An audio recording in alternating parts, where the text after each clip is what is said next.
ببینین چه گفتی که دهقان چه گفت، بدانگه که بگشاد راز از نهفت. به شهر کجاران به دریای پارس، چه گویند ز بالا و پهنای پارس. پویان ZH.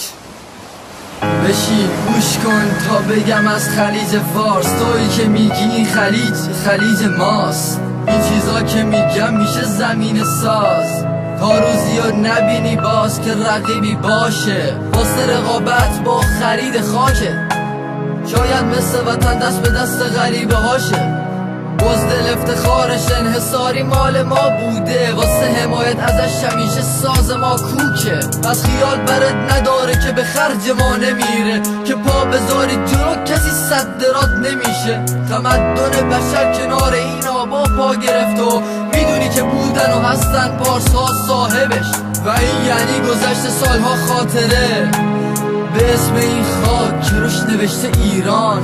بدونم سال من نمیذارن اسم دیگه رو شاخاب پارسی بیاد، و واسه این هدف خراب میکنم من کانال خاص. دریا بخواب که من بیدارم، آروم باش، حس منو دریاب، اسم منو هر بار، اسم منو هر بار. با خروش موجات صدا کن ایران، با چشمای آبیت به این خاک پیر نگاه کن. اجنبی تو که خیال بیهوده داشتنشو داری، یادته وقتی روزای تاریک میشد با شب تو قاطی، وقتی دختراتو زنده به گور میکردی از انسانیت خالی، وقتی مسلمون شدی چی فاتحه‌شو دادی؟ به قولی سند مستند نقشه ها متصل به رد پای مادها، گام به گام جای پای پارسا روی سواحلش و تردد کشتی توی بنادرش.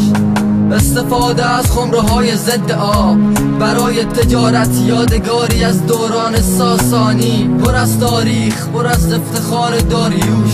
این جای گنج مرداب و باطلاق نی، به شهادت تاریخ مال ماست. برچسب پارس خورده از زبان کائنات.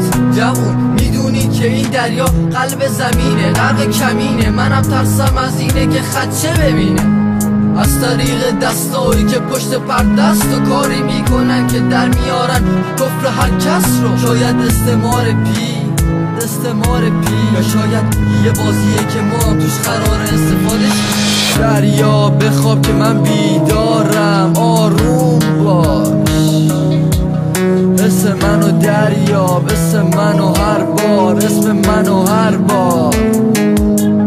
با خروش موجات صدا کن ایران،